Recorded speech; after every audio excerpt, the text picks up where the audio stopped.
বন্ধুরা ওয়েলকাম করছি এই চ্যানেলে আর একটা নতুন ভিডিওতে। তো বন্ধুরা এই ভিডিওতে কিন্তু আমি তোমাদের জানাতে চলেছি যে super cup Kalinga super cup যেটা হতে চলেছে জানুয়ারি মাস থেকে।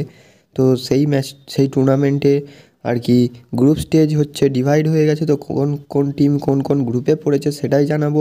বলি এক্ষেত্রে আইএসএল থেকে কিন্তু 12টা দল খেলবে এবং আই লিগ থেকে 4টে দল খেলবে। তো বন্ধুরা কালিঙ্গা সুপার কাপের গ্রুপ এতে রয়েছে কিন্তু Mohun Bagan super giant, east Bengal, Hyderabad এবং শ্রীনিধি ডিকেন। এবং বন্ধুরা আই লিগের প্রথম স্থানে থাকা দল তারা কিন্তু এই গ্রুপের 4 নম্বর টিম হিসেবে অ্যাড হতো। বাট মোহামেডান স্পোর্টিং যেহেতু এই টুর্নামেন্টটা খেলবে না, সেহেতু কিন্তু শ্রীনিধি ডিকেনের 2 নম্বর গ্রুপে থাকার কথা। বাট এই গ্রুপে শ্রীনিধি ডিকেনকে দেওয়া হয়েছে যেহেতু মোহামেডান খেলবে না। তো বন্ধুরা গ্রুপ বিতে রাখা হয়েছে কিন্তু কেরালা ব্লাস্টার এফসিকে এবং নর্থ ইস্ট ইউনাইটেড আর জামশেদপুর এফসিকে, এবং আই লিগ থেকে একটি দল আসবে। তো এই গ্রুপে অবশ্যই বলা চলে কেরালা কিন্তু পিক পারফরমেন্সে ছিল, বাট তাদের কি প্লেয়ার ইনজিওর্ড হয়ে গেছে, সেক্ষেত্রে তারা কিন্তু একটু শঙ্কায় আছে যে কি হতে পারে। তো বন্ধুরা এক্ষেত্রে গ্রুপ সি মানে কালিঙ্গা সুপার কাপের গ্রুপ সিতে রাখা হয়েছে প্রথম দল মুম্বাই সিটি এফসি, দ্বিতীয় টিম চেন্নাইন এফসি, তৃতীয় টিম রাউন্ড গ্লাস পাঞ্জাব এবং চতুর্থ টিম আই লিগ থেকে আসবে। তো বন্ধুরা দেখা যাক এই গ্রুপে কি হয়।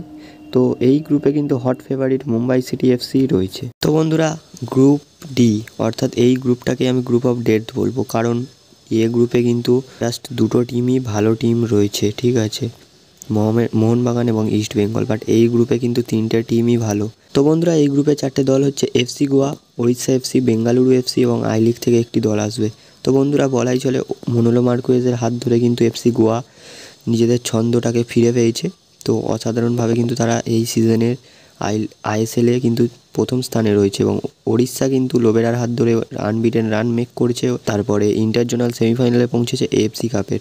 তো বন্ধুরা ওড়িশাও কিন্তু বলা চলে দারুণ একটা দল, মানে এই টুর্নামেন্টের মোস্ট ক্যান্ডিডেট। এবং এই ওড়িশা এফসি কিন্তু গতবার হয়েছিল ডিফেন্ডিং চ্যাম্পিয়ন তারা, এবং বেঙ্গালুরু এফসি কিন্তু গতবার রানার্স আপ হয়েছিল। তো বন্ধুরা এক্ষেত্রে কিন্তু আমি প্রেডিকশান দিতে চলেছি। তো বন্ধুরা প্রেডিকশানে অবশ্যই বলাই চলে যে এ গ্রুপের টপ অবশ্যই মোহনবাগানকেই ধরছি, কারণ প্রতিটা গ্রুপ থেকে যেহেতু একটা করে টিম যাবে।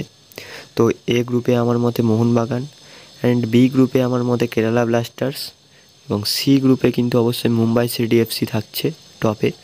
এবং ডি গ্রুপ এটা কিন্তু টাফ বলা চলে এটা খুবই টাফ। তাও বন্ধুরা আমি এই গ্রুপ থেকে কিন্তু সার্জিও লোবেরা আর ওড়িশা এফসিকেই এগিয়ে রাখছি। তো বন্ধুরা এই গ্রুপে ওড়িশা এফসিকে এগিয়ে রাখার মেন রিজনটা বলে দিই। তো সবকটা টিম থেকে প্রায় অনেক করে প্লেয়ারই যাবে এশিয়ান কাপের জন্য, বাট ওড়িশা থেকে ভাই প্রবেবল স্কোয়াডে যেই চান্স পাক, কিন্তু ওড়িশা এফসি থেকে একজনই যাবে, অমরিন্দর সিং, যেহেতু সে কারণেই কিন্তু ওড়িশা কিন্তু তাদের ফুল টিমটা পাচ্ছে, অমরিন্দর সিংকে বাদ দিয়ে কিন্তু ফুল টিমটা পাচ্ছে। এবং বন্ধুরা যেহেতু আমি বললাম যে এশিয়ান কাপ রয়েছে, ইন্ডিয়া খেলতে যাবে, তো এশিয়ান কাপের জন্য কিন্তু এক্ষেত্রে একটা নতুন রুল এলিজিবল হয়েছে। তো বন্ধুরা নতুন রুলটা হচ্ছে কিন্তু 6টা করে বিদেশি খেলানো যাবে প্রতিটা টিমে। তো 6টা করে বিদেশি বলতে বন্ধুরা 5টা যে কোনো দেশের বিদেশি হতে পারে এবং একটা কিন্তু এশিয়ান কোটার বিদেশি হতে হবে, অর্থাৎ 5+1, যেরকম এএফসি কাপে যেমন রুল রয়েছে।